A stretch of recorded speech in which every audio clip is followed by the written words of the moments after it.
If you've never sold a $50,000 project, it might seem impossible to do it. The reality is that there is a proven process you can follow. At Flow Ninja, we sell 5 to 6 figure projects every single month. And the best thing is that I'm not in the sales calls, and also that we're doing exactly that for customers which are listed on the stock exchange, and also for customers doing hundreds of millions of dollars in revenue. If you want to learn exactly that, ensure to stay until the end of the video.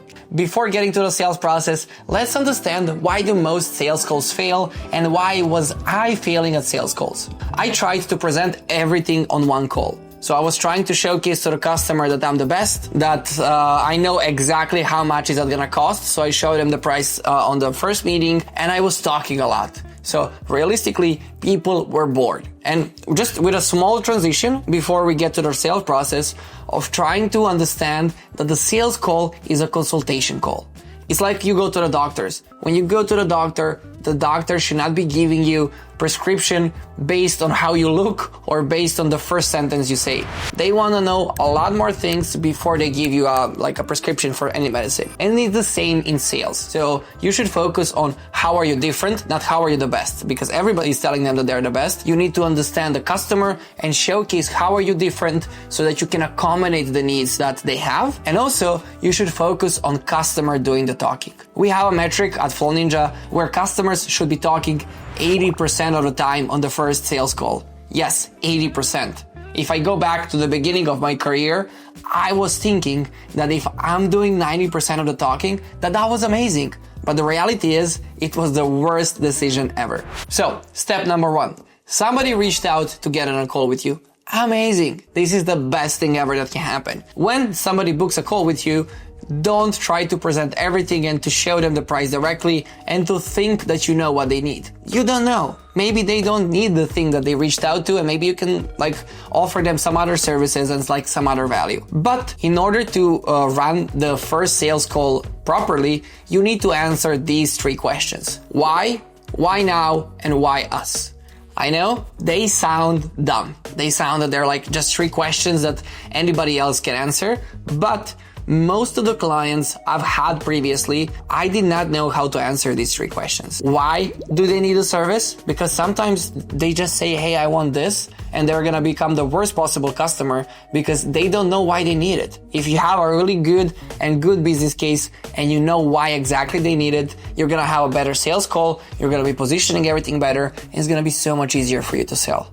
Then, why now? A lot of deals lose traction because the customer does not need it now. So you need to understand, why did they reach out now? What's the timeline they want to go live? Why do they want to go on that timeline? Because if they don't have any urgency, or if you cannot create the urgency on your front, the reality is you're not going to be closing the client, and they're just going to maybe come to the final stage and then ghost and disappear, and you're going to wonder, why did I lose all of this time to close the customer? And then finally, why us? And this is the most important question, I would say, and the most harder to answer actually, because the customer needs to understand why would they work with you and not with somebody else. Yeah, I know. But if you ask yourself, why are they working with me? The answer should not be, well, it's obvious. It should be maybe because you have 10 customers in a specific industry.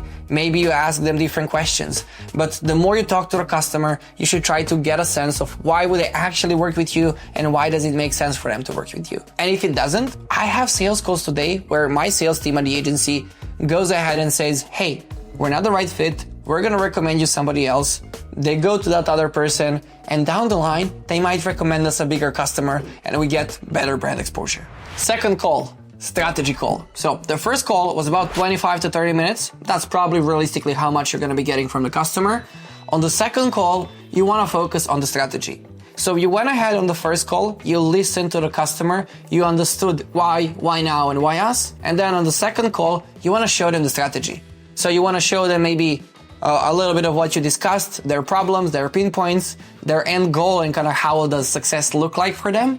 Then you possibly show some relevant case studies from your portfolio, and then you show them the approach, the process of, hey, based on everything we discussed, we believe that it's good to do this, it's good to do this. Maybe you don't agree with everything they said on the first call. You're like, hey, you know what? You said X, but I believe Y is a little bit better for you because of the goal you want to achieve. So this is also where you give them free value, because the more we have AI, the more we have ways for customers to do things on their own, the more they're going to be looking for experts, which are going to be able to guide them in the process. So the strategy call is the best place to go ahead and showcase your solution to the customer. Why would you approach to that solution a little bit differently than anybody else, and what exactly they need? Depending on the customer, sometimes we go ahead and send the price here. I mean, like, we showcase the price as well. Sometimes we do that on the third call, depending on how deep into the solution we go to, and depending on, I mean, like, how complex the solution is. Then we go to the SOW. And the important thing is, like, that you don't send the pricings like just out of the blue. So on the demo call, you're probably not communicating pricing, maybe some ballpark pricing. On the strategy call, you're communicating pricing on the deck, but you do not share the deck before the call. And then finally, on the third call, on the SOW call, you go ahead and jump on a meeting, you prepare a contract for the customer, and you go over the most important things. You don't want to bore the customer with everything in the contract, but you want to showcase that you've spent the time to create a really detailed SOW. You've maybe highlighted 3 or 5 sections that you want to discuss together with them, which you believe are important, payment terms and stuff like that. And only after, even at that point, they say, hey, you know what? This sounds good.